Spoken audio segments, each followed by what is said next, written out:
Hello everybody, welcome to this video where I'm going to be talking about 4 different things. So I wanted to make this video because usually the videos that I have been making where I talk face to face, where I talk in front of the camera, they've been so far videos of, or up to now they've been videos of about 15-20 minutes, and that's usually because I do them in the mornings, and now I don't really have time because of work like I used to before I would make videos of like an hour or whatever, and or 40 minutes, and it was no big deal because I was able to I had more time in the morning. But so right now it's 5 o'clock in the afternoon. It's June 17th. Yesterday was Tupac's birthday. And yeah, so happy birthday, Tupac. And well, I figured I should do it in the afternoon because in the afternoon I have more time, even though I don't really like to make videos in the afternoon because I feel like the energy is a little bit lower. And in the morning, energy is high, so you're able to like really go in depth with things. But I mean, a video in the afternoon is not bad either. I mean, we're gonna go in depth into things. Um, okay, so the title of the video is what you really want or like to do has to do with your ego, even though this is controversial to say. So that's the first thing we're going to be talking about. The second thing we're going to be talking about is the prefrontal cortex. The third thing we're going to be talking about is cause and effect and gods. So that one's pretty interesting. And finally, we're going to be talking about being versus thinking. So the first thing that we're talking about here is like I wanna set this example, and well, I want to use myself as an example and say, well, first of all, I want to tell you that I'm wearing like my pajamas. So yeah, and this is because it's like the afternoon. But anyway, I'm planning this video for it to be like an hour long video, maybe well above 40 minutes, because I really want to get in depth or get into these topics that I'm going to be discussing. Well, anyway, the first thing is, okay, you know how people say you need to find that which you like to do. And then when you find it, you enjoy it, and then you're able to do it, right? Which we can say, it's basically an idea to get you to work and to like working, but at the same time, like a capitalist idea. But at the same time, I think it's something necessary or essential for people to be productive and actually contribute, especially when they live in a society, right? So, I mean, you have both takes. But anyway, the idea here is that which you like to do a lot of times has to do with your ego, has to do with making you feel good, making you feel fulfilled, basically making you proud, right? And see, this is the part that doesn't get talked about because it's controversial to say, well, I do that because it makes me feel good, because I get a kick or a rush out of it, because I like the attention, like it makes you sound like selfish, like you're centered on your ego, even though that's why people do it. I mean, unless, again, and I've mentioned Kant a lot of times, unless you're like Immanuel Kant's philosophy, or you're talking about his philosophy where what you do is because of the process in itself or the goodness of it. You have no ulterior motive or another intention for doing things, then fine. But even when you help people, you do it to make yourself feel good, so you have a good standing in society, etc., right? Like, just think about this person that helps someone but then takes a picture of themselves helping someone, so then they're able to get that social validation, right? So that's the idea. There's nothing wrong with it. What's wrong with that idea is that it doesn't get talked about. It's not normalized, right? It's seen as something abnormal or unnatural when it's really the reason why we do things, right? So I feel like we can bring that into the mix and actually say, well, the reason why I like teaching, for instance, or talking about ideas, concepts, and things like that, well, in part is because I like reading, I like studying, but I also like having attention from people. I like people listening to me. I like people asking me questions, right? I like engaging in dialogue, right? And I guess I like the power or the authority that comes with it, right? It's like a tickly feeling, like this sensation that I think again, people get a rush out of it, people get a kick out of it, the adrenaline, right? You feel good, right? So this 2 days ago, or no, yesterday, I'm coming from this organization where I was basically organizing this visit between schools. Basically, one school was going to visit the other school, and I was in charge of that. It's the first time I think I've ever done that, and things went great. So, at the end of it all, when everybody was together and everybody was expressing, what they thought about the visit, about these two schools, I felt like pretty good, like I got a kick out of it. And again, that's, it's a good thing, right? Of course, you can say, well, some people get a kick out of it when they're doing bad things, and that's bad morally, okay, true. But, if you're doing things that are productive, that are good, and you get a kick out of it and you feel good, and that's why you're doing them, then, there's nothing wrong with that, right? But society seems to not want to talk about that, or seems to dismiss that, right? Um, yeah, so ultimately it makes you feel good, or something like that, but it's not pride for the sake of pride, or even it's not pride that doesn't have any like real contribution, right? Because sometimes maybe people can say, well, I just want to get attention for the sake of attention, right? And that's fine, but you're not really deserving of it, right? You're not doing anything to get the attention.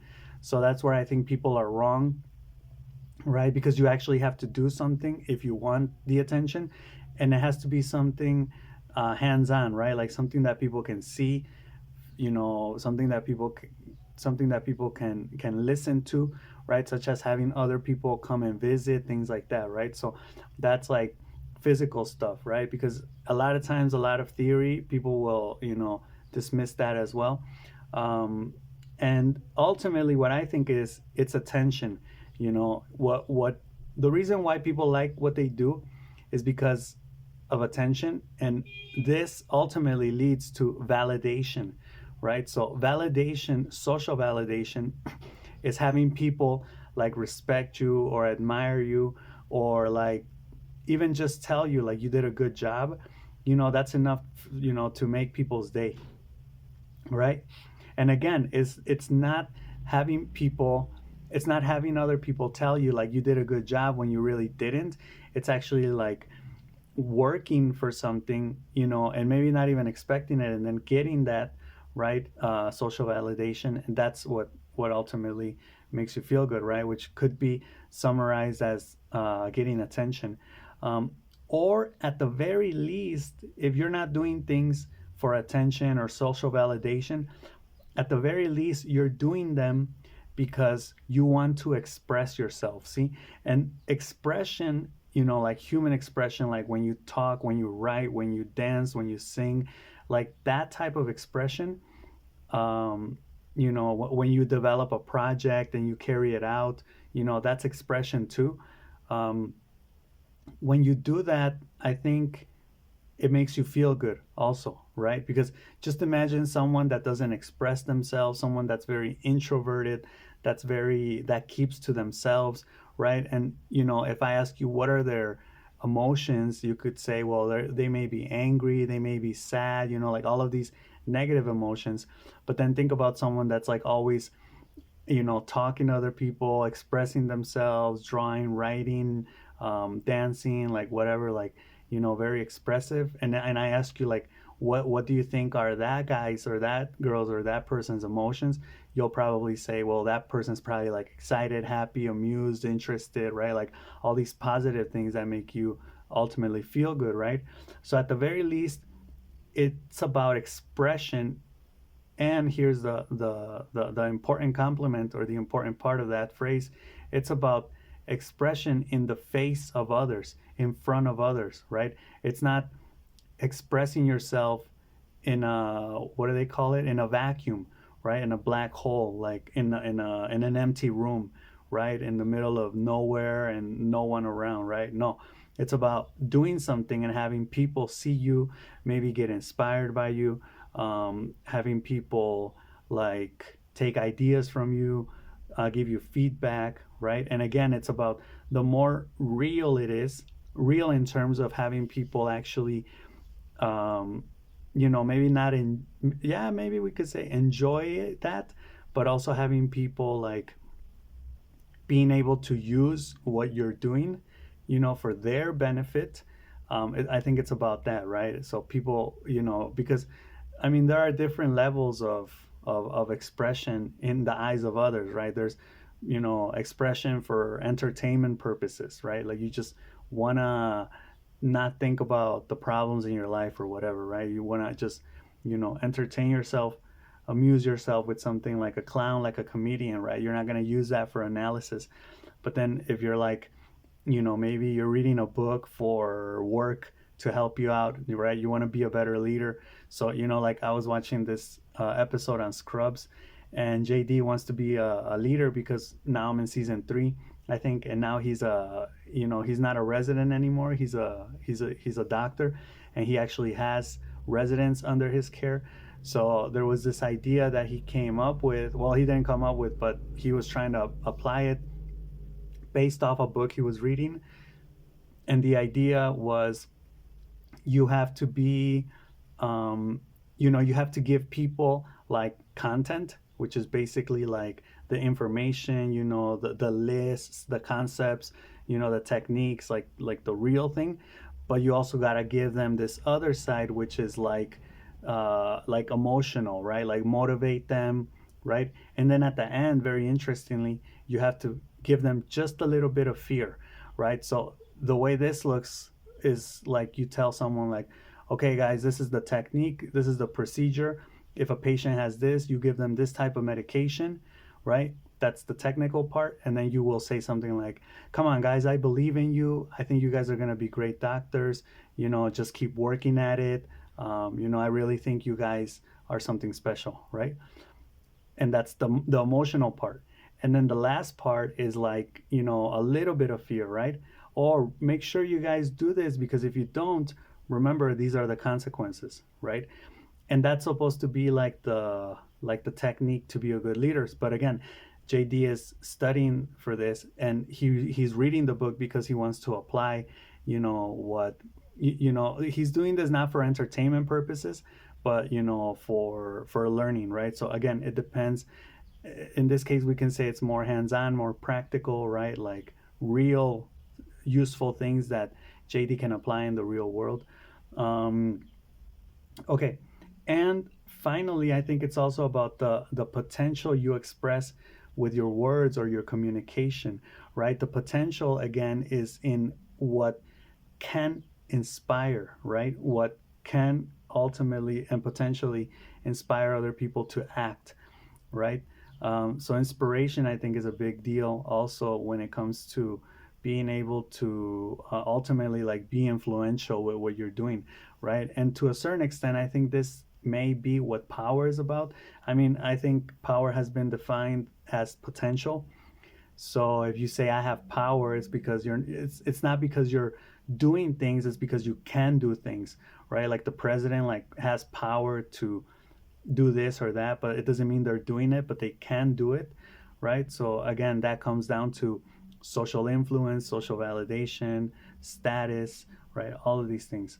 Now, going a little bit back and branching off the idea of expression or being expressive in your communication, um, I want to say that that's why I think AA groups work, or at least that's why AA groups help. Alcoholics Anonymous, Neurotics Anonymous, all of these type of, 12-step program groups work, because what you ultimately do when you go there is you speak, you express yourself, right? Like I am right now.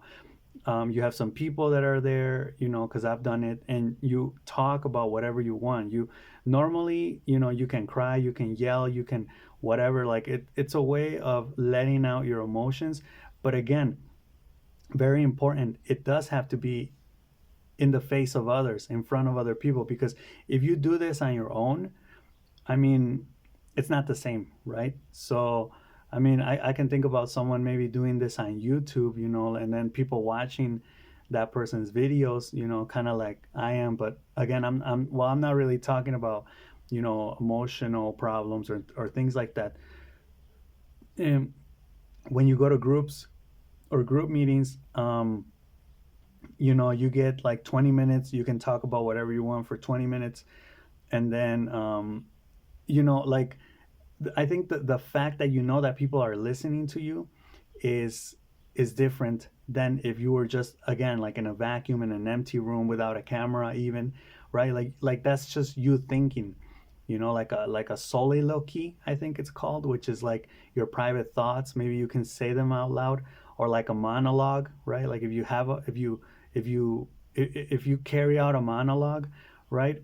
When you're like in front of a camera or at an AA meeting, right? It's different than doing that by yourself, right? Because again, you have people there. You at least know that people are watching or could watch in the future, right? Like with a YouTube video, things like that. So I think that's important. You speak, you express yourself in front of others, and that feels good, right? And here's the interesting part, which I find very interesting, and I was thinking about. It is like you are an actor, right? When you're up there, when you're in front of a camera, like think about this. This is very interesting. So you're at an AA meeting, right? You're talking about your problems, your emotions, how you feel, the people you hate or annoy you, whatever. And then you get off, right? You get off the podium, you get off the stand, and you may listen to other people talk until the meeting is over, whatever. And then once the meeting is finished, then someone may come up to you, right? Like that's how you kind of get sponsors. Someone may come up to you and be like, "Oh, hey, how you doing?" Or how's the weather? And then you may just start, small talk about whatever. But in that moment, see what you just did and what that person saw you do, and maybe even you saw the other person do their talk, their monologue. In that moment, you're someone else, right? It's like, oh yeah, like, hey, how's it going? And you're like in a dialogue with another person, but it's like you're not the person that was up there, bitching about their partner or their father or their mother, right? Like now you're someone else. So it's like you're an actor, right? Like you went up there and you did your act, kind of, but again, it's not an act, it's cathartic, it's raw emotion. And then, or vice versa, you went up there, you were really yourself, and now with this other person you're like doing an act, right? But again, you're like two people, you see. So I could be talking like this to you, like on the camera, or even in class I could be teaching, right? And there are a lot of situations like this. Like just imagine a teacher, giving class, or having class, and they're in their act, they're in their role, whatever. And then that hallway chat, or when they get home and they talk about their day or whatever, right?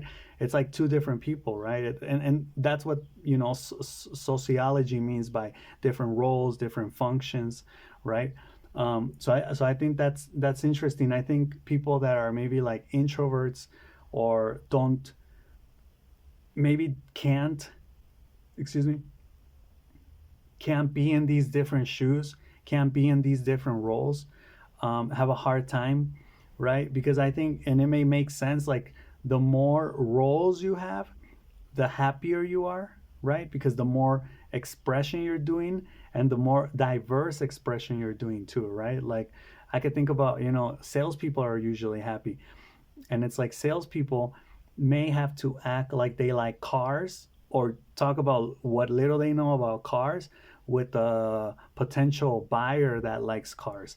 And then at 3 p.m. they meet someone or another potential buyer that is interested in wrestling, so they have to talk about what little they know of wrestling.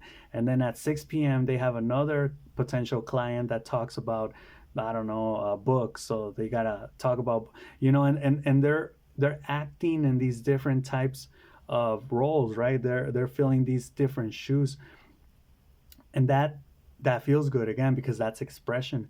So I think that's, and at AA meetings you get a lot of people that are lonely, that don't have friends, don't have family, or at least they don't talk to their friends or family, or they're alone.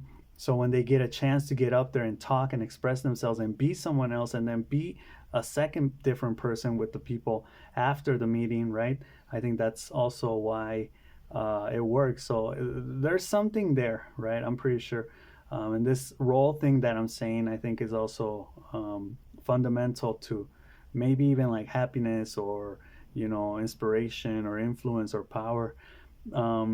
So yeah, you express yourself in front of others, and that feels good. It is like you're an actor, because you are someone else after that when you talk with those who heard you, right? Like after the meeting.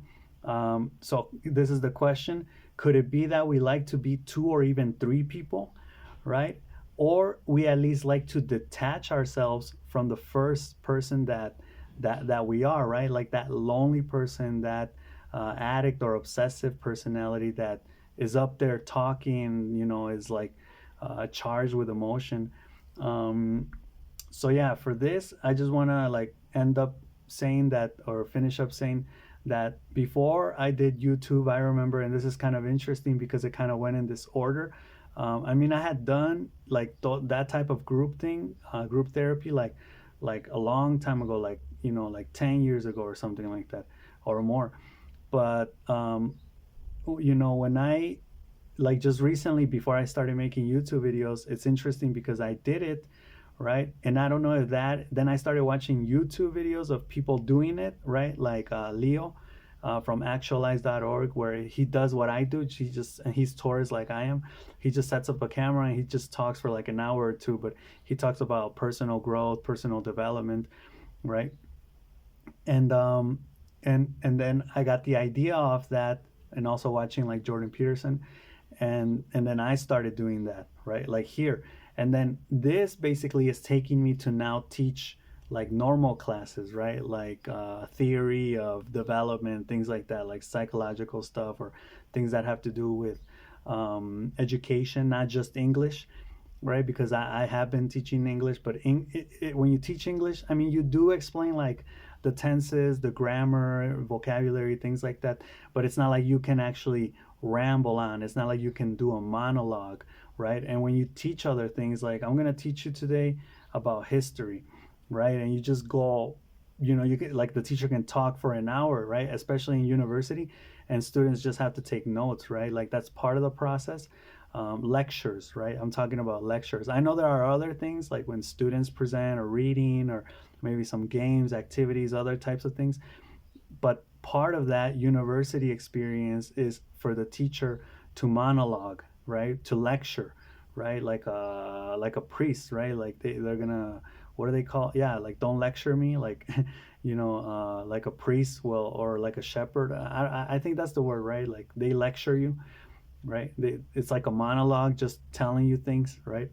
And I guess to a certain extent, a lot of people don't like that. But then again, if you're in university, you're gonna deal with that, right? And then some people like it, like I like it, right? I like to hear people's monologues, like comedians, or experts on certain topics or whatever, or just people that want to talk about certain things. Like it's just about listening, right? And then again, that the problem may be not that you don't like lectures, but you actually don't like listening, or you don't know how to listen, right? You don't know how to think while you listen to someone. I don't know. So I like to now, in these videos, give you an analogy or a case, to kind of bring the idea home. And for this one is, now the analogies I get them from ChatGPT, they're not mine. So the analogy here is like the campfire story analogy, where you would say, well, where you could say, people were brought together before around the campfire, excuse me, not so much to listen to the story, we can even say not so much for the story to get passed down generation to generation, as much as it is, or it was potentially for the person telling the story to feel good, right? And this is something very interesting, which is called ego nourishment, right? So the ego gets vilified in today's society, right? Especially on social media. Like, get rid of your ego. It's like, no, your ego is there for a reason. It's useful. People may overuse their ego, and that's bad. But your ego is necessary, and your ego needs to eat and drink. It needs to be nourished, right? It needs to be tended to. It needs to be taken care of as well, right? So if your ego is like, hey, I like that and I want to do that, then do it, right? But again, it's not about, harming other people, harming yourself. Like, but if you're like, hey, I like speaking, can I speak? You just like make a video, teach classes, teach students, see, there are ways, like Jodorowsky would say, to do that which you like to do, right? And the thing is to find what it is. Um, so yeah, that's the analogy, like the campfire analogy, people telling stories, but in this case, people tell stories for ego nourishment, right? Think about the storyteller, because a lot of times we think about the audience or the spectators, and we're like, oh yeah, but think about the actor, think about the narrator, right? What do they get out of it? Why are they doing it? Why do they like to do it? Well, ego nourishment, right? So the next thing I'm going to talk about, and we can kind of connect with this question, how do you get there, right? And for this, I got interested in finding out more information about the prefrontal cortex, which is the area that is most developed in humans, in the history of humans, right? This is like the first part of our brain that got developed, and then it went on towards, the top, and then towards the front. So the prefrontal cortex area, or the frontal cortex area, is the most developed part of the brain in humans, and I was interested in what it does, right? Like, let me know everything it does. So we know that it's the executive function part. We know it plans, it controls emotions, it problem solves, right? It sets goals. This is interesting. It time manages. So whenever you're like, oh, I gotta do this at 3, and then I gotta do this at 5, but if I do that at 3 instead of 7, then I'm gonna be late at 5. When you're organizing your times, or thinking about your schedule or your day, um, you're using your prefrontal cortex area, right? And also, it prioritizes, it anticipates, it resists distractions. So these are very important, because then you see a lot of people that are just a mess, and you can say, well, all of these things are related, right? Like, if you don't prioritize, you also don't anticipate, and you also don't resist distractions, or even temptation for that matter, right? So you're out there, like, just kind of doing things. And even if you do want a good life or a better life, or you want to be more organized, or you want to develop yourself or whatever, it's harder for you if you're not planning things, right? If you're not anticipating problems, right? If you're not prioritizing, like, I got to do these 6 things, but 3 of them are not important, so I'll put them off for later, while these other 3 things, which are important, I'll get to them right now, right? So that type of thing, right? Or I really want to rest, but I need to finish this project. What do? Prioritize, right? You need to finish the project, you'll rest later or whatever, right? I mean, it depends, but that's why you need to really, you need a criteria, right? To be able to really define what you want to do. Um, yeah, and resisting distractions. A lot of people get distracted nowadays, right? And with their phones, with just whatever, like, with other people, right? Like gossip, like they'll just be like, what's that person doing over there? And it's like, focus on yourself. And anticipating problems, very, very important, because no, and here's the thing, and I heard this from a logical fallacy, where people will say, well, having laws isn't really gonna eliminate crime altogether, or even having human rights isn't gonna stop human rights violations. And it's like, yes, but But the thing is not to eliminate them, it's to diminish them, right? It's to reduce them. So if a person's like, all right, I can't resist temptations, um, I forget how this connects to the original idea I was talking about, but when what I was gonna say about resisting distractions is that a lot of people get distracted nowadays. So they'll be like, I was thinking about this other thing, or I was on this other thing, or I was on my phone, or excuse me, what did you say again, or can you repeat that, or But what I hate about that is when they say, I didn't get it, or I didn't understand it, when they really weren't listening, right? So I've seen students be on their phone, and then they'll look up to me and they'll be like, I didn't get it. And it's like, well, no, it's not that you didn't get it, it's that you weren't even paying attention to begin with, right? So resist the distractions, right? And for this, you use your prefrontal cortex. Moral reasoning, very interesting. Moral reasoning is something that we do with our prefrontal cortex. So it's deciding, and it makes sense because it's the decisive area of the brain. So it makes decisions on what is right, what is wrong, considering or based on the context, right? So what's right in one context may be wrong in another context, vice versa. Creativity, right? And a lot of times we associate creativity, and I'm gonna mention something here that I think is interesting about creativity, because I think we have an incorrect understanding about what creativity is. Creativity, we imagine colors, we imagine artists, we imagine the wicked, Rick scientist or whatever. And yeah, those fall in creativity. But creativity is such a broad spectrum that it includes like a lot of things. And I'm going to get into something that you may not think is creative, but it's actually very creative. Um, but again, creativity needs organization, so that's why we do it with our prefrontal cortex. I can kind of think about the prefrontal cortex as like the father, right? Like the order, in order and chaos, mother and father. Like it's this idea of structure, organization, order. Um, Imagining future scenarios. So again, that has to do with creativity, right? You anticipate like what could go wrong if I do this. Well, this could go wrong, and that, and this other thing, right? And ABC, right? Just based off one thing. This is hard work, um, because like when you plan things, like for instance, what I planned like for yesterday, which was like within its own limits, it was a success. I think you do this, right? You imagine future possible scenarios, and this requires brain power. It requires thinking. It requires time. It requires planning. So here goes a philosophical question, which the prefrontal cortex would answer, which is, why do I do what I do, right? And I think in my videos, this is kind of what I try to bring in my videos. I try to bring like fresh insights, things or ideas or thoughts that you won't hear out there, right? Like not cliche thoughts like, oh yeah, like you want to be a better person, work harder. It's like, no, like let me bring you some other types of ideas.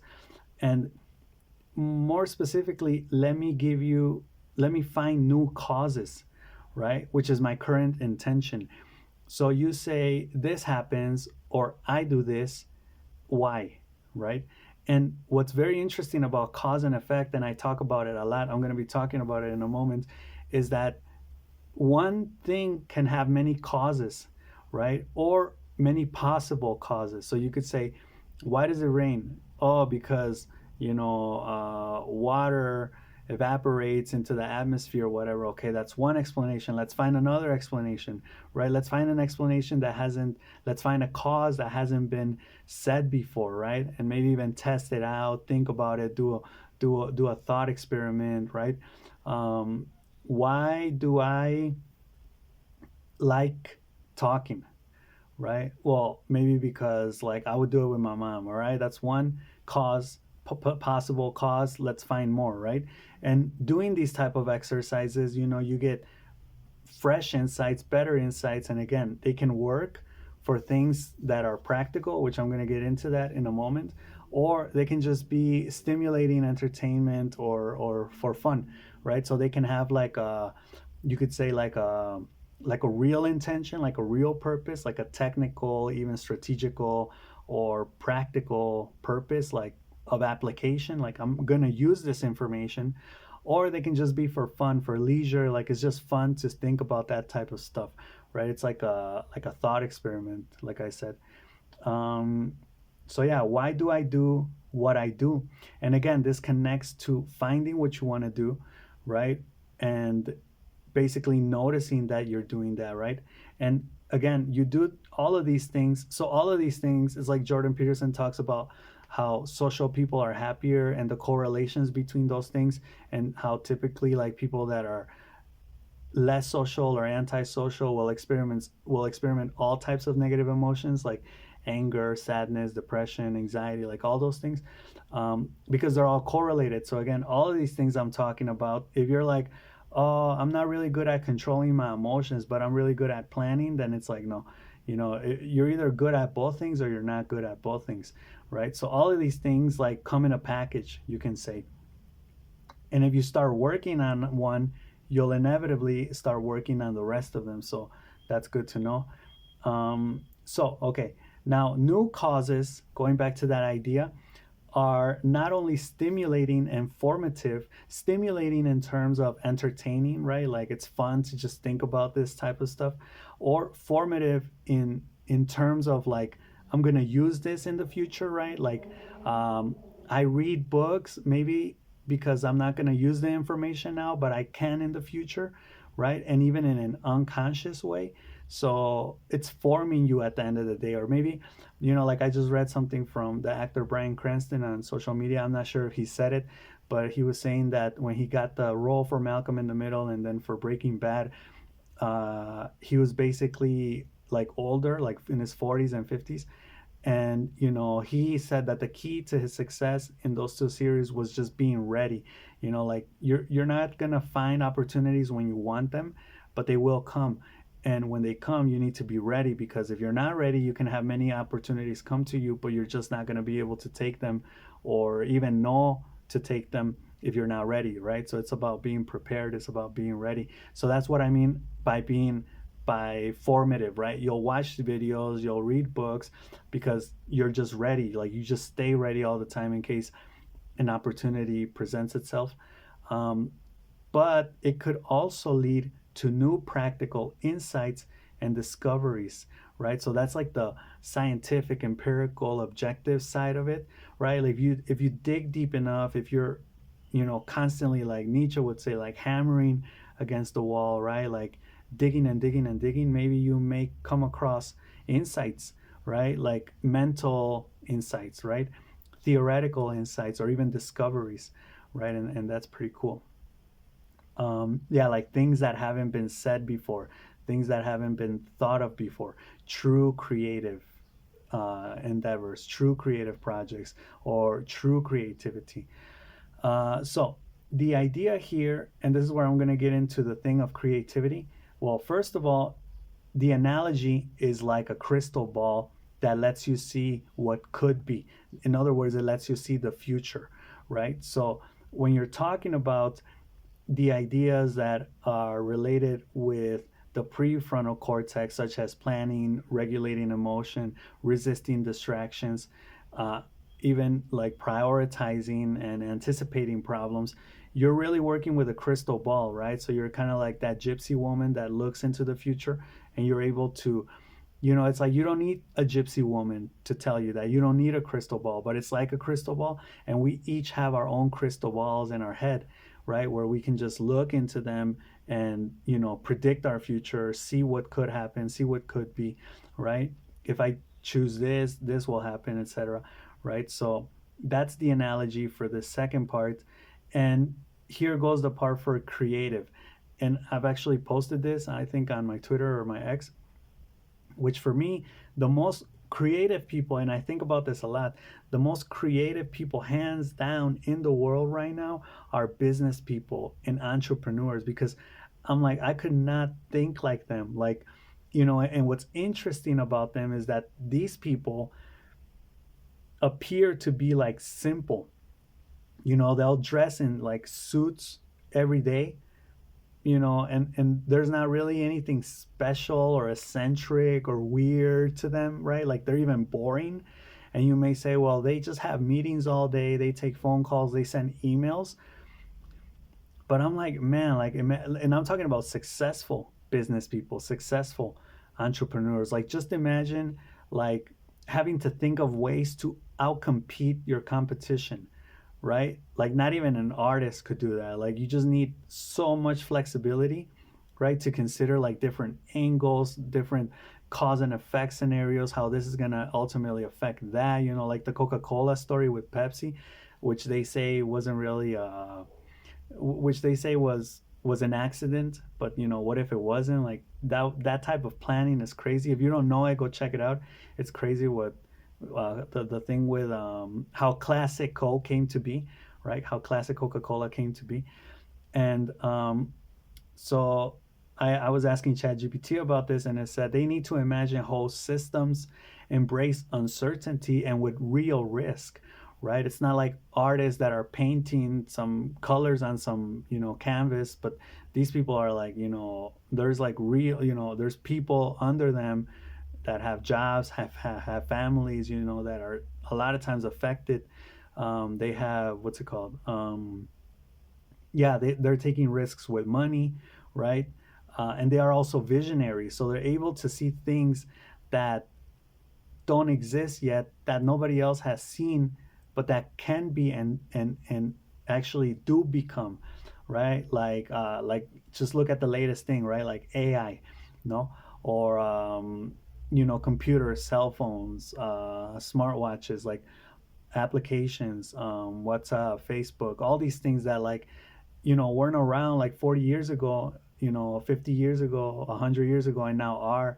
That's thanks to these type of people, right? It's not really artists that are, all eccentric with their long hair and whatever, right? Like these type of people are just like, like average day people, but their mind must be like exploding with creativity, with like original ideas, right? So I think that's something to consider.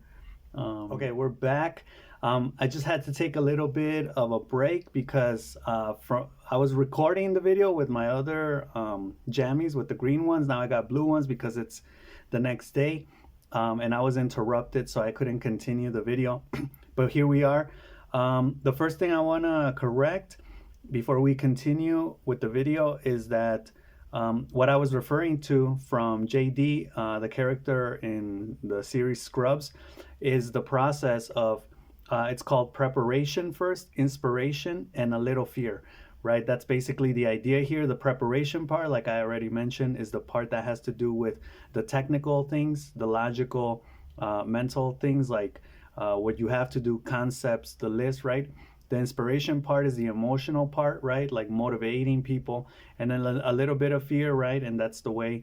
And I also think that fear fear like paradoxically causes people to respect you, right? Because like in this case, JD wasn't, well, he was being respected, but then as soon as something happened where he was basically seen being disrespected by somebody else, and then that lost him credibility in the face of other people, in the face of his students, so then they wouldn't respect him.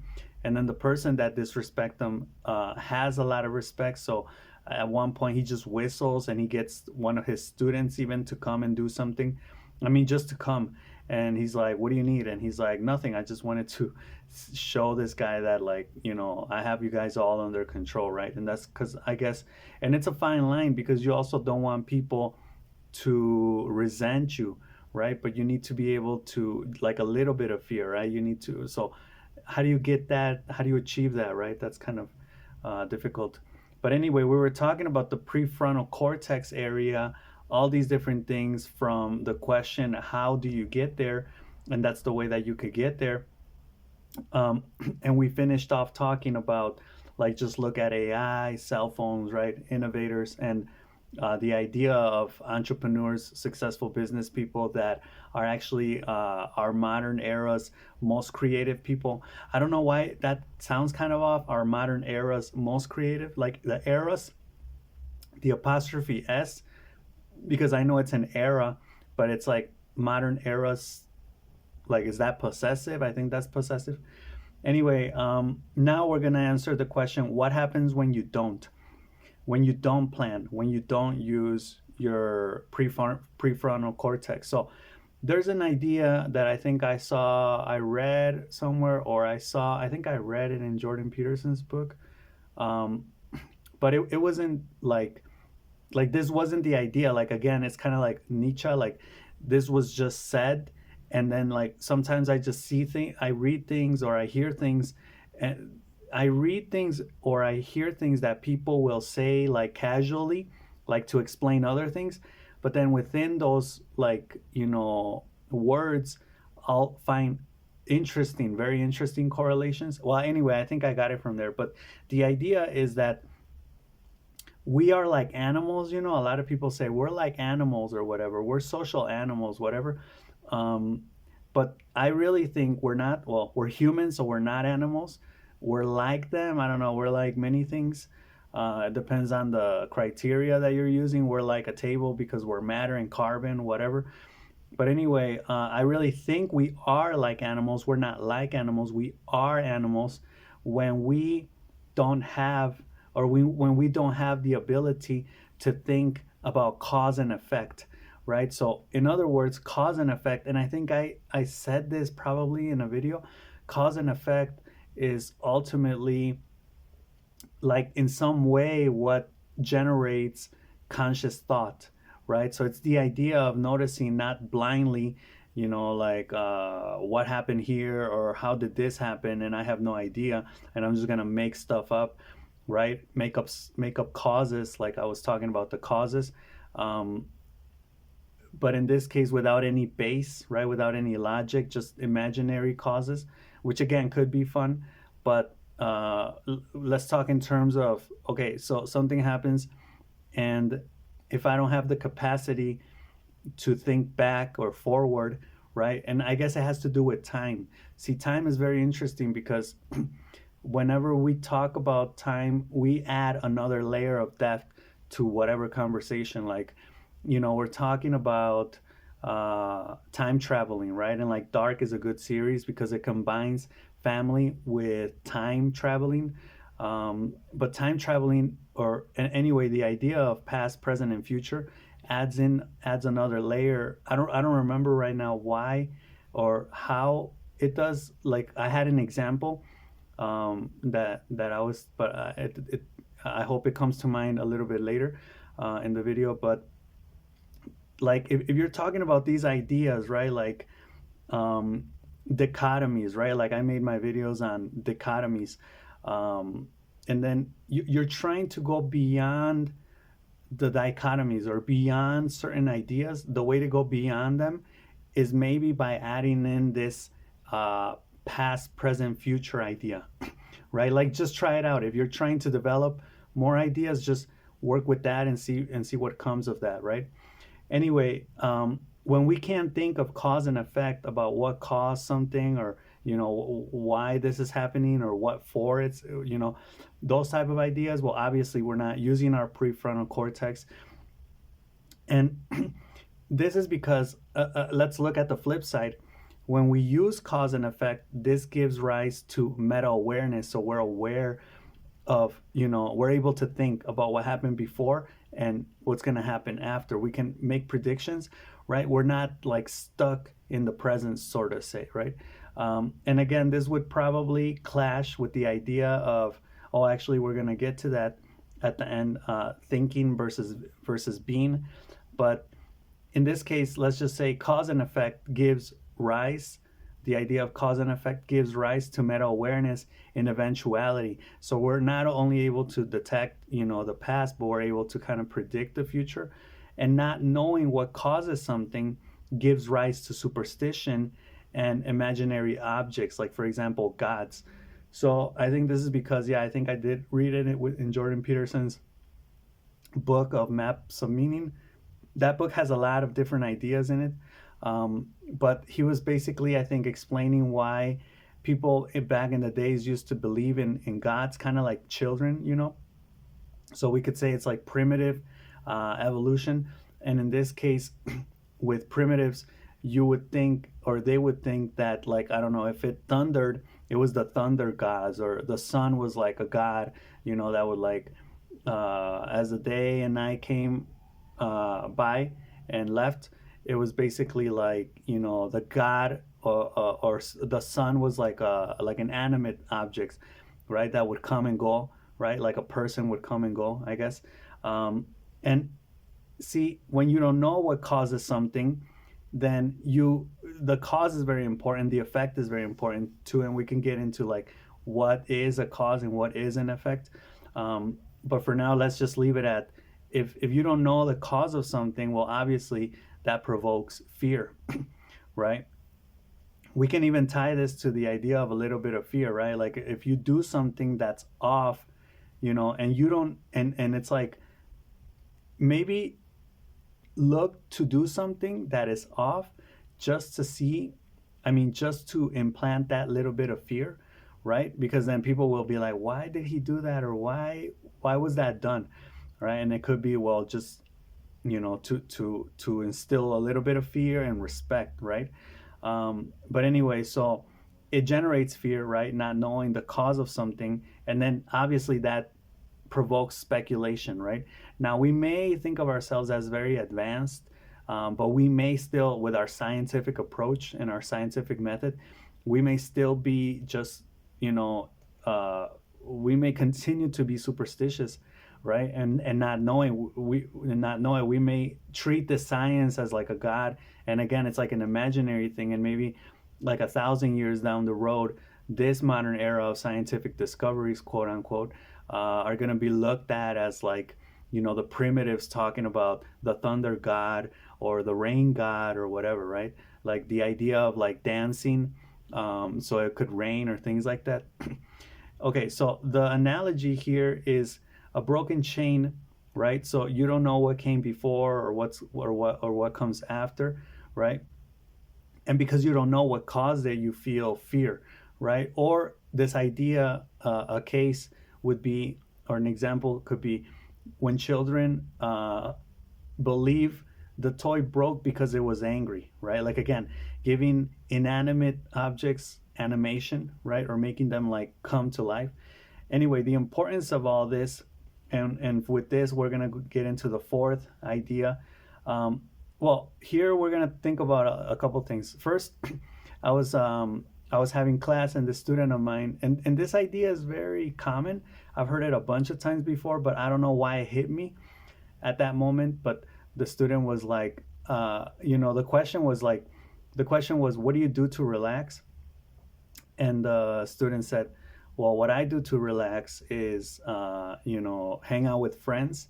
And when I hang out with friends, I don't think about my problems. I don't think about what I'm stressing over or whatever, right? Because I just enjoy the time with my friends, right? And we laugh. It makes sense. So to not think about your problems, um, or to not, at least to not think even, you could do this with other people or through other people, right? And again, we go back to that socialization, the difference between a social person and an antisocial person. So we could say a person that's not very social is obviously always in their head and obviously always thinking about their problems, right? Because when you think, it's like, why do you think? Well, you think to solve problems. So you're always thinking, which is problematizing basically the same thing, right? Because you don't think, I mean, unless you're like imagining things, but even then you're working. So you could kind of say, or you're working your mind. We can kind of say when you're talking to other people, you don't really think, unless you're like thinking about what you're saying and what they're saying, which is like very exhausting.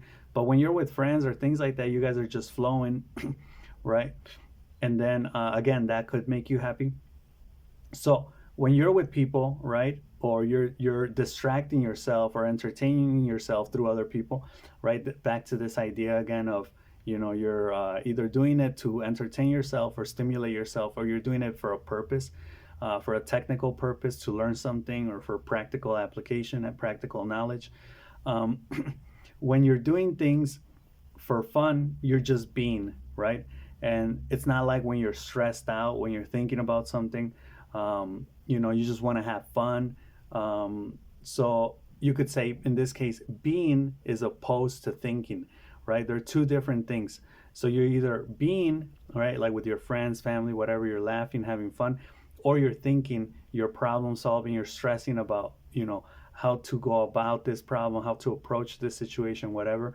Um, excuse me. But when you are actually solving the problem, and here's the kicker, when you're actually solving the problem that you're stressing over, not when you're thinking about it, but when you're actually like tackling it now, when you're acting or solving the problem, whatever it is, you are also being, right? Because you're no longer thinking. You were thinking when you were planning how to solve the problem or how to solve the situation or how to approach it or whatever. But when you're doing it, right, you're being, right? Being and doing, I guess, are like the same thing, right? Kind of the same thing. I mean, I know that being is also this other side where you're like, you could be something and not do anything because you can base yourself off what you've done in the past, and you could say, well, I am a teacher even though I'm not teaching right now because I've taught before. But that's again appealing to the past.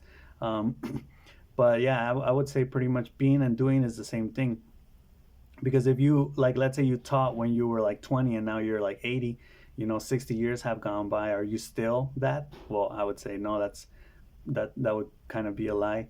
So there is a difference between being and thinking, and in this case, being and doing would kind of be the same thing. And then it separates itself from thinking, because when you're thinking, you're trying to solve the situation, right? um, so the interesting thing here is that when you're being, you're having fun, right? Because you're not thinking. So then could we also say the same applies to when you're solving a problem, right? When you're actually tackling the issue, because you're being. So would it be wrong to say that it's fun, right? That maybe that's why it's fun to work, right? And that's why it's even fun to be doing what you like to be doing. Or maybe what you like to be doing is really to be in that being stage, in that doing and being stage, right? Obviously, here we would be talking about things, or we would be talking about things that you actually like to do. Um, but yeah, so that's the question that I wanted to ask here: is that fun or not? Excuse me. And the example or the analogy, which I thought was pretty cool, is going with the current, right? Like on a water slide, like if you're going with the current versus having to swim or stay still on water. So when you're being, it's like you go down a water slide, right? And you're just going with the current, right? You don't have to swim or make any effort, you just enjoy it. And that would be different from actually thinking or struggling, which would be when you're having to swim, and even swim upstream or swim up against the current, right? Or having to stay still in the water, right? And another analogy was like playing a video game versus like when you pause it or you're trying to think of a strategy, right, to beat the game. So imagine you're playing a video game and you're just being in the moment, right? And then when you have to, like, let's say you keep losing, right, and you can't beat that mission, you can't beat the boss, whatever, you can't beat that villain or the bad guy, and maybe you have to pause it, you have to look up how to do it on Google or something, on YouTube, or you have to think about a strategy, right? So that pause moment is that thinking moment, right? And this is pretty interesting because then we could say I like thinking, so maybe I'm a person that likes to live in that thinking stage and not so much in the being stage, because I think it is kind of hard for me to also be in that being stage, um, because again you have to kind of like let yourself go, lose control, and just flow, and you don't really know where things are going to go. But I mean, I would like to be more like that, I guess. um, but anyway, I think it's important to think, and I think it's something that people don't really do nowadays. um, and yeah, this video, I hope it helped you guys or you guys liked it. It does have a couple topics that, I wanted to discuss, which are these ones. Lately, I feel like I don't deliver as well as I used to before in my videos. Like, I feel like I'm kind of sloppy, or I look at these ideas, or like the idea that I had right now, which I don't even remember right now what it was, but that idea that I had, and I couldn't think of where I saw it, right? So I don't know why that's kind of been happening to me. I think it's maybe like the anxiety or something, because this has happened before in other moments, and I've made kind of videos talking about this as well.